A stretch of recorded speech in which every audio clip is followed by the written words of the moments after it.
Hello everyone, कैसे हैं आप सब। ड्रीम्स मोटो में एक बार फिर आपका स्वागत है।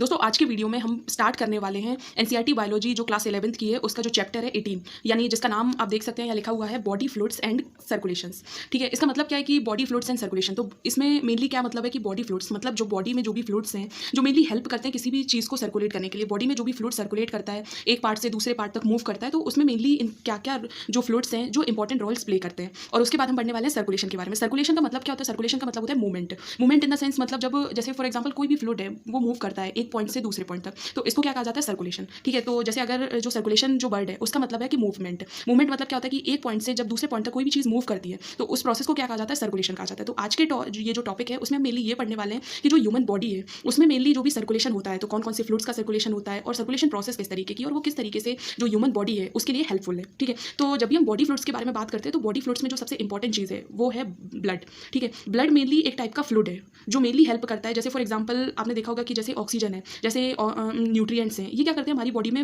मूव करते हैं एक पॉइंट से दूसरे पॉइंट तक। ठीक है, तो इन सभी को मूवमेंट कराने के लिए हमें मेनली किसी फ्लूइड की ज़रूरत पड़ती है और जिसमें मेन इंपॉर्टेंट जो रोल प्ले करता है वो है ब्लड। ब्लड इसीलिए एक ऐसा फ्लूइड है जिसका यूज़ किया जाता है सर्कुलेशन के लिए। सर्कुलेशन मतलब एक प्रोसेस जिससे कोई भी चीज़ एक पॉइंट से दूसरे पॉइंट तक मूव करती है। ठीक है, इसी में हम सेकंड नंबर पर पढ़ते हैं लिम्फ के बारे में। लिम्फ भी एक टाइप का टिश्यू फ्लूइड है। लिम्फ जो है जैसे फॉर एग्जांपल ब्लड के बारे में बात करते हैं तो ब्लड जो है वो आर्टरीज के अंदर मूव करता है। ठीक है, जो ब्लड वेसल्स हैं उनके अंदर मूव करता है। वहीं जो लिम्फ है वो टिश्यू फ्लूइड है जो बेसिकली जो भी ब्लड वेसल्स हैं उनके बाहर मूव करता है, तो उसी फ्लूइड को हम क्या कहते हैं? लिम्फ के नाम से कंसीडर करते हैं। मेनली जो लिम्फ है वो लिम्फ फ्लूइड है उसका भी जो इंपॉर्टेंट रोल है वो ट्रांसपोर्ट ऑफ सब्सटेंसेस, मतलब इसका भी मेनली काम क्या है कि जो भी सब्सटेंसेस हैं उनके मूवमेंट के लिए रिस्पॉन्सिबल है। ठीक है, अब हम इसके बाद पढ़ेंगे ब्लड के बारे में। तो ब्लड जो है वो एक स्पेशल कनेक्टिव टिश्यू है। ठीक है, स्पेशल कनेक्टिव टिश्यू क्या है कि मेनली ये एक स्पेशल टाइप का कनेक्टिव टिश्यू है। कनेक्टिव टिश्यू की कैटेगरी में आपने पढ़ा होगा कि जैसे बोन्स आती हैं, ठीक है, उसके अलावा कार्टिलेजेस वगैरह आते हैं। ठीक है, तो ये एक स्पेशल टाइप का कनेक्टिव टिश्यू है क्योंकि ये जो है वो फ्लूइड में है। ठीक है, ब्लड में मेनली तीन इंपॉर्टेंट जो चीज़ें हैं वो प्रेजेंट होती हैं, जिसमें पहला फ्लूइड मैट्रिक्स है, दूसरा प्लाज्मा है। प्लाज्मा का जो कंट्रीब्यूशन होता है वो 55% होता है। ये जो डेटा है वो एनसीईआरटी का डेटा है।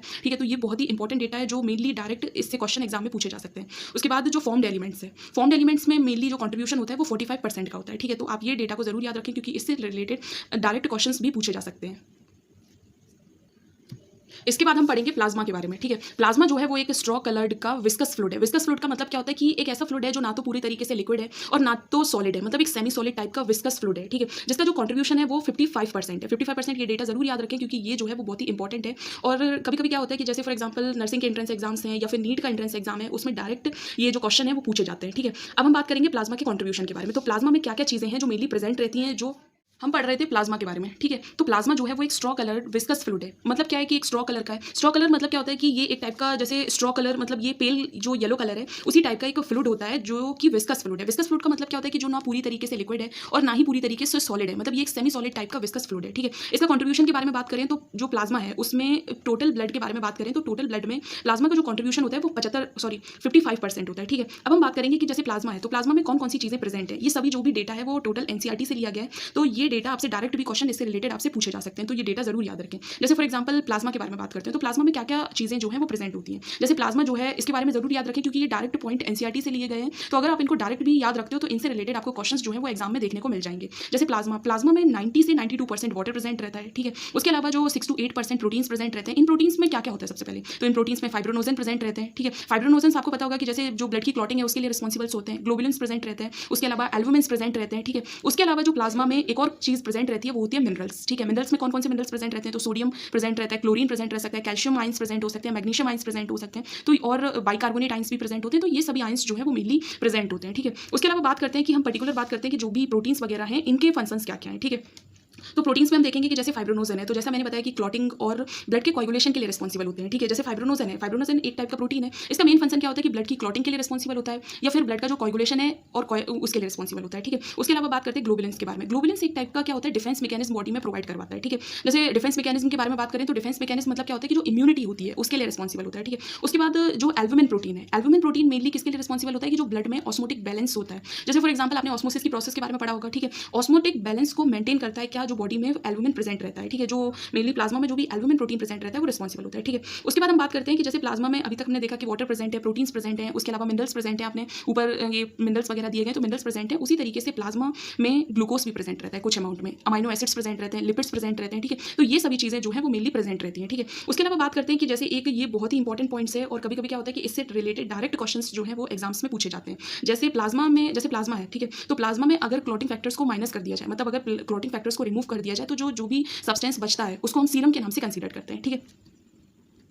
ब्लड में जैसे हमने 3 चीज़ों के बारे में पढ़ा था कि एक तो फ्लूइड मैट्रिक्स प्रेजेंट रहता है, दूसरा प्लाज्मा प्रेजेंट रहता है और तीसरे नंबर पर जो चीज़ आती है उसको फॉर्म्ड एलिमेंट्स के नाम से कंसीडर किया जाता है। तो जो तीसरे नंबर की जो चीज़ हम पढ़ते हैं वो है फॉर्म्ड एलिमेंट्स। फॉर्म्ड एलिमेंट्स के बारे में आप एक चीज़ याद जरूर रखें कि फॉर्म्ड एलिमेंट्स में मेनली क्या होते हैं, तो फॉर्म्ड एलिमेंट्स में मेनली सेल्स प्रेजेंट रहते हैं। जैसे for example erythrocytes, leucocytes, platelets वगैरह, तो ये सभी प्रेजेंट रहते हैं। इनका जो कंट्रीब्यूशन होता है वो मेनली 45% होता है, मतलब पूरे के पूरे ब्लड में लगभग 45% फॉर्म्ड एलिमेंट्स प्रेजेंट रहते हैं। यानी जो भी सेल्स के बारे में जैसे हम पढ़ते हैं, जैसे आरबीसीस हैं, इरिथ्रोसाइट्स हैं, प्लेटलेट्स हैं, इनका जो टोटल कंट्रीब्यूशन होता है वो 45% होता है, ठीक है। अब हम एक एक करके जो भी ये तीनों सेल्स दी गई हैं, जैसे इरिथ्रोसाइट्स हैं, ल्यूकोसाइट्स हैं या फिर जो प्लेटलेट्स हैं, इनके बारे में हम एक एक करके डिस्कस करेंगे। तो सबसे पहले हम पढ़ेंगे इरिथ्रोसाइट्स के बारे में, ठीक है। इरिथ्रोसाइट्स को मेनली हम आरबीसीस के नाम से भी कंसीडर करते हैं, यानी इनको हम रेड ब्लड सेल्स के नाम से कंसीडर करते हैं, ठीक है। आरबीसीस को इरिथ्रोसाइट्स के नाम से भी कंसीडर किया जाता है। इनका जो नॉर्मल वैल्यू होता है, ये जो वैल्यू है वो मेनली एडल्ट्स में देखने को मिलता है 5 से 5.5 मिलियंस ऑफ आरबीसीस, और ये इनकी यूनिट है एमएम पर क्यूबिक ऑफ ब्लड, ठीक है। हमेशा जो भी सेल्स बॉडी में प्रेजेंट है हमारे ब्लड में वो सिर्फ इसी यूनिट में मेजर की जाती है, ठीक है, एमएम क्यूबिक ऑफ ब्लड, ठीक है। उसके बाद बात करते हैं कि जैसे आरबीसीस है, आरबीसीस जो है वो मेनली इनको हम क्या नाम से कंसीडर करते हैं, तो इनको हम रेड ब्लड सेल्स के नाम से कंसीडर करते हैं और इनका जो फॉर्मेशन है वो रेड बोन मैरो में होता है। मतलब जो भी रेड बोन मैरो है उसमें इनका फॉर्मेशन हमें देखने को मिलता है। जैसे आरबीसीस के बारे में एक बहुत ही इंपॉर्टेंट चीज़ है कि आरबीसीस जो है उनमें न्यूक्लियस जो है वो प्रेजेंट नहीं होता है, मतलब जो आरबीसीस हैं उनमें न्यूक्लियस नहीं प्रेजेंट होता है। आरबीसीस का शेप कैसा होता है, तो बाई कॉन्केव शेप्स की प्रेजेंट होती है। बाई कॉन्केव शेप का मतलब क्या है कि ये इस तरीके से ऐसे इस तरीके से प्रेजेंट होती है, एक मतलब ऐसे ऐसे शेप में प्रेजेंट होती है और इनमें न्यूक्लियस जो होता है वो मेनली प्रेजेंट नहीं होता है, ठीक है। उसके अलावा इनका जो कलर होता है, जैसे हम इनके नाम से ही जानते हैं कि रेड ब्लड सेल्स हैं तो इनका रेड कलर, ठीक है, रेड कलर होता है। उसके अलावा इनमें क्या होता है कि जैसे आरबीसीस हैं उनमें एक रेड कलर का आयरन कंटेनिंग एक कॉम्प्लेक्स प्रोटीन भी प्रेजेंट रहता है, ठीक है, जिसको हम हीमोग्लोबिन के नाम से कंसीडर करते हैं। यानी इनमें एक जैसे ये जो आरबीसीस हैं उसमें एक रेड कलर का आयरन कंटेनिंग पिगमेंट्स प्रेजेंट रहता है जिसको हम हीमोग्लोबिन के नाम से कंसीडर करते हैं, ठीक है। अब हम कुछ 1-2 पॉइंट हीमोग्लोबिन के बारे में भी देख लेते हैं। ये सभी पॉइंट जो है वो डायरेक्ट एनसीईआरटी से लिए गए, तो ये बहुत ही इंपॉर्टेंट पॉइंट है। अगर आप इनको डायरेक्ट भी पढ़ लेते हो तो, और अगर इनकी वैल्यूज डायरेक्ट आपको याद रहती है तो इनसे रिलेटेड आपको क्वेश्चंस जो है वो एग्जाम्स में देखने को मिल जाएंगे, ठीक है। जैसे हीमोग्लोबिन के बारे में बात करते हैं तो हीमोग्लोबिन का जो अमाउंट होता है वो लगभग 12 से 16 ग्राम ऑफ हीमोग्लोबिन पर 100 ml ऑफ ब्लड में आपको देखने को मिल जाएगा। मतलब हीमोग्लोबिन की इतनी अमाउंट आपको पर 100 ml जो ब्लड का है उसमें आपको देखने को मिल जाएगा, ठीक है। अब क्वेश्चन ये आता है कि हीमोग्लोबिन जो है उनका काम क्या होता है, तो हीमोग्लोबिन मेनली क्या करती है, जो भी रेस्पिरेटरी गैसेस हैं, रेस्पिरेटरी गैसेस में जैसे फॉर एग्जांपल ऑक्सीजन है, जैसे फॉर एग्जांपल CO2 है, तो इन सभी, जैसे फॉर एग्जांपल ऑक्सीजन है, CO2 है, तो इन सभी के ट्रांसपोर्ट जो बॉडी में होता है उसके लिए रिस्पॉन्सिबल होती हैं। उनको एक जगह से मूव करा के दूसरे जगह तक ले जाने का काम इनका होता है। उसके बाद बात करते हैं कि जैसे टाइम ड्यूरेशन की आरबीसीस जो है उनका जो लिविंग टाइम पीरियड होता है वो कितना होता है, तो आरबीसीस का जो टाइम पीरियड होता है वो 120 दिन का होता है। यानी 120 दिन का लाइफ स्पान इनका होता है, 120 दिन ये सर्वाइव करती हैं और उसके बाद ये डिस्ट्रॉय हो जाती है स्प्लीन में जाकर। इसलिए मेन ये क्वेश्चन बहुत इंपॉर्टेंट है कि स्प्लीन को ग्रेवयार्ड ऑफ आरबीसीस के नाम से कंसीडर किया जाता है। कभी कभी ये क्वेश्चन डायरेक्टली पूछा जाता है कि ऐसा कौन सा ऑर्गन है बॉडी में जिसको आरबीसीस का ग्रेवयार्ड कहा जाता है, तो वो स्प्लीन है, ठीक है। इसके बाद हम पढ़ेंगे सेकंड नंबर पर ल्यूकोसाइट्स के बारे में। ल्यूकोसाइट्स का जो कॉमन नाम है, जैसे इरिथ्रोसाइट्स को हम आरबीसीस कहते हैं, वैसे ही ल्यूकोसाइट्स को हम डब्ल्यूबीसीस यानी व्हाइट ब्लड सेल्स के नाम से भी कंसीडर करते हैं, ठीक है। सबसे इंपॉर्टेंट चीज़ ये पूछी जाती है कि जैसे ये कलरलेस होती है, क्योंकि इनका जो कोई पर्टिकुलर कलर नहीं होता है। जैसे आरबीसीस का कलर रेड है तो उनको आरबीसीस के नाम से कंसीडर किया जाता है, उसी तरीके से ल्यूकोसाइट्स जो है उनका कोई भी कलर नहीं होता है। क्योंकि मेन क्या होता है कि जैसे आरबीसीस के कलर के लिए कौन रिस्पॉन्सिबल होता है, हीमोग्लोबिन रिस्पॉन्सिबल होता है, और डब्ल्यूबीसीस में हीमोग्लोबिन जो है वो एब्सेंट होता है, तो इसीलिए इनको कलरलेस सेल्स के नाम से भी कंसीडर किया जाता है। इनमें मेनली न्यूक्लियस प्रेजेंट होता है, तो ये डिफरेंस के पॉइंट्स भी बन सकते हैं आरबीसीस और डब्ल्यूबीसीस के बीच में कि जो आरबीसीस हैं उनमें क्या होता है कि न्यूक्लियस एब्सेंट होता है, जबकि डब्ल्यूबीसीस में न्यूक्लियस जो है वो प्रेजेंट होता है, ठीक है। जैसे हमने ऊपर पढ़ा था कि जैसे आरबीसीस है बेसिकली, तो जैसे हमने ये देखिए आरबीसीस के बारे में पढ़ा था कि उनका जो नॉर्मल वैल्यू है वो 5 से 5.5 मिलियन ऑफ आरबीसीस पर क्यूबिक एमएम ऑफ ब्लड में प्रेजेंट रहती हैं। उसी तरीके से जो डब्ल्यूबीसीस है वो उनका जो नॉर्मल अमाउंट होता है वो 6000 से 8000 पर क्यूबिक एमएम ऑफ ब्लड। ये जो डेटा है वो एनसीईआरटी का है, तो बहुत ही इंपॉर्टेंट है। कभी कभी इससे डायरेक्ट क्वेश्चन भी आपसे पूछे जा सकते हैं। जनरली इनकी जो लाइफ स्पान है वो बहुत ही कम होती है, ठीक है। उसके बाद हम बात करते हैं जो सबसे इंपॉर्टेंट पॉइंट है कि जैसे डब्ल्यूबीसीस हैं, डब्ल्यूबीसीस 2 टाइप की होती हैं, एक होती है ग्रेनुलोसाइट्स और दूसरी होती है एग्रेनुलोसाइट्स। ग्रेनुलोसाइट्स का मतलब क्या है कि इनमें छोटे छोटे ग्रेन्यूल्स जो है वो प्रेजेंट होते हैं, ठीक है। अब ये जो ग्रेनुलोसाइट्स हैं वो भी 3 टाइप की हैं, जिनमें न्यूट्रोफिल्स आती हैं और इजोनोफिल्स आती हैं, वेजोफिल्स आती हैं, ठीक है। ये 3 इनसे रिलेटेड बहुत इंपॉर्टेंट क्वेश्चन पूछे जा सकते हैं कि जैसे डब्ल्यूबीसीस 2 टाइप कितने टाइप की होती हैं, तो डब्ल्यूबीसीस 2 टाइप की होती हैं, तो ग्रेनुलोसाइट्स होती हैं और दूसरी एग्रेनुलोसाइट्स होती हैं। जिसमें ग्रेनुलोसाइट्स कितने टाइप की होती हैं, तो ग्रेनुलोसाइट्स न्यूट्रोफिल्स होती हैं। न्यूट्रोफिल्स के बारे में आपने बहुत ही मतलब बेसिक में पढ़ा होगा कि जैसे न्यूट्रोफिल्स रिस्पॉन्सिबल होती है मेनली फैगोसाइटोसिस के लिए, ठीक है। उसके बाद इजोनोफिल्स हैं, वेजोफिल्स वगैरह हैं, तो ये जो है वो ग्रेनुलोसाइट्स का एक टाइप है। उसके बाद बात करते हैं एग्रेनुलोसाइट्स के बारे में। एग्रेनुलोसाइट्स मतलब ऐसी सेल्स जिनमें कोई भी ग्रेन्यूल्स जो है वो मेनली प्रेजेंट नहीं होते हैं, ठीक है।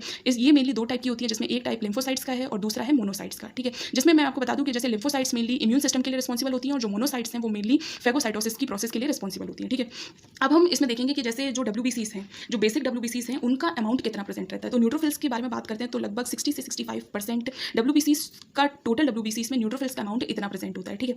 और मैं आपको बता दूं कि न्यूट्रोफिल्स जो है वो जितनी भी WBCs प्रेजेंट होती हैं उसमें सबसे ज़्यादा अमाउंट में प्रेजेंट रहती हैं, जबकि सबसे कम अमाउंट में वैसोफिल्स प्रेजेंट रहती हैं, जिनका कॉन्ट्रीब्यूशन होता है 0.5 से 1%, ओके।